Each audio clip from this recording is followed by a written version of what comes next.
Hello everyone, this is Zeeebo and welcome to this AFK journey video. So in this AFK journey video, we're going to talk about the early game prioritization stuff for phase 3, right? Based off our VN experience right here with our free-to-play account. So for this video itself, before we start talking about the content, there's actually a massive code with 10 epic invite letter as well as 1000 diamond. And after the 8 August code, there's actually going to be another 10 epic invite letters as well as glorious hero chest with Saida inside it.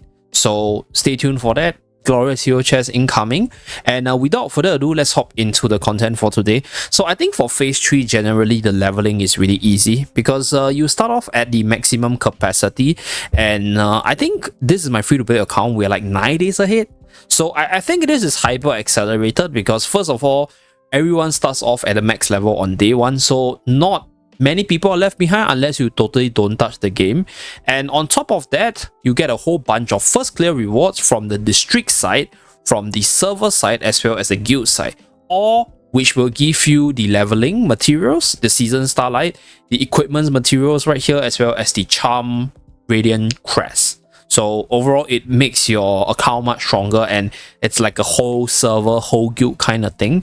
So generally speaking, progression is pretty manageable. There's a whole bunch of strong units, strong combinations, and you should be able to push through pretty easily. So if your account is more developed, if you're pay to win, you can buy more hourglasses.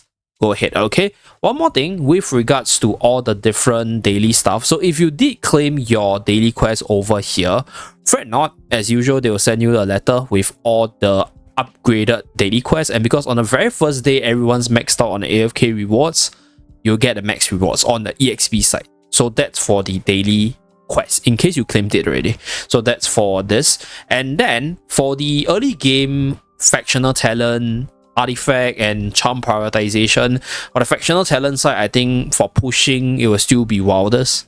There are certain setups where I think the Graveborn is pretty common, and then once you reach the super late game side, there's the Mauler one with for example Baron. So that's one possibility. So this 3 will be the core priority for AFK stage, but I think wildest one is still the most impactful because Iron Armors with a whole bunch of really good units like Saida, Valera, Tarsi running around is still very prevalent. So that's for the factional talent side. Artifacts, because this time around it's a lot easier to farm up your Legend Shroud. I think prioritization wise, there isn't really like a must-have formula. It really depends on which artifact you're using the most, especially for Dream Realm, because Guardian Spell is going to be important for the AFK stage pushing side, or just PvP or defensive utility in general. And then I think Blade Ring is probably the next best for Dream Realm utility, because like most of the bosses, they are, I think the best artifact is Blade Ring. I think let me just check the bosses in the next few days. So Quick Shell Brood, let's check, right? So Blade Ring, and then the next one is going to be Necro Dragon. Necro Dragon is definitely Blade Ring because you're running like all the physical attackers or Harak, for example. So Blade Ring is going to be pretty good. Northern Judicator is definitely Blade Ring. I think Sigmund is also Blade Ring. So Blade Ring is good. And then we have Elder Bow for general damage boost.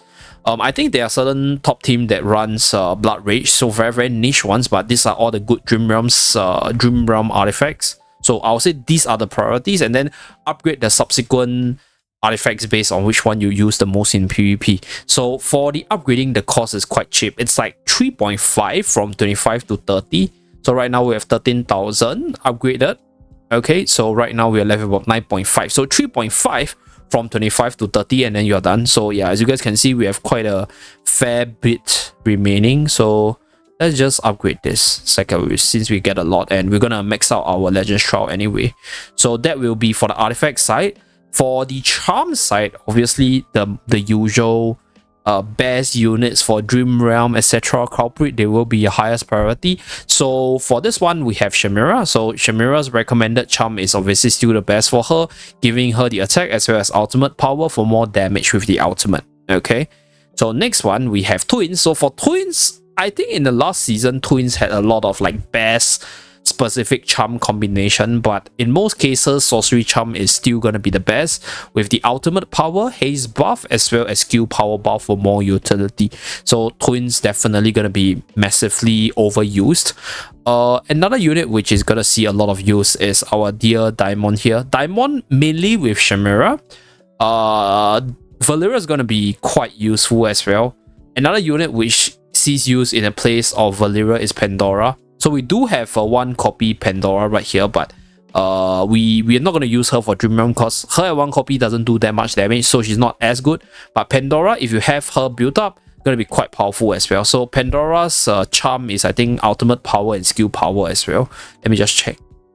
Yeah, ultimate power and skill power as well, because you kind of want to maximize the attack buff on the second skill. And also you want to get like all this energy regen and also the attack damage on the panic projection. So that's for Pandora. I think these are the very common ones. So for tanks, Fresto, I haven't upgraded Fresto yet because like I think for this season, Fresto is still seeing use for the Endless Dream Realm side, but it's not like the most prominent one. So that's that. But as usual, if you're doing damage Fresto, then it will be Sorcery Charm as well. So skill power for the damage with the Venomous Sting. And then the rest would be based off your AFK stage utility, your best teams, as well as like your best, strongest unit for PvP in terms of upgrading. But yeah, I think this 4 will be top 4. I guess if you want me to include a 5th, I guess probably a tank in your account. Yeah, depending on what tank you're running. Rainer's not seeing that much use for Endless, so I don't think Rainer's that high of a priority. I guess it's probably Fresto. Like this will be the top 5 I'll recommend to upgrade. So if you don't have Pandora, then Valeria's probably another one. So that's that. Ludovic is also pretty good. Ludovic is really good for Endless Dream Realm with the Insight Charm. So as usual, skill power with the HP percentage damage, really good stuff. Okay, so this is my free-to-play account, but let's say if you have like your Bilron develop, your Harrock develop, then Harrock and Bilron, really good Dream Realm character and all-round character, so they should also be in the higher priority. So I guess yeah, this will be the top 5 with Bilron as well as Harrock if you have them developed for your account. So that's pretty much it for the charm side. And looking at the other events itself, nothing to take note of in particular. Remember to do your day-to-day Timeless Gala and also claim your Timeless Treasure, because this one you can only keep up to 6 keys. So you get 3 per day. Maximum you can let it stack for 2 days. And then Relentless Rumble will come in a few days time. And then Timeless Gala is a day-to-day event, which we will talk about in another video, because it's quite a complicated game mode with a lot of things to take note of. So yep, that's pretty much it. Timeless Tribute is for the pay-to-win players who spent a lot to claim additional copies of Pandora, as well as Talon skin right here. If not, that's it. Thank you very much for tuning in. Stay tuned for more videos, and I'll see you guys again in my next video. Bye guys!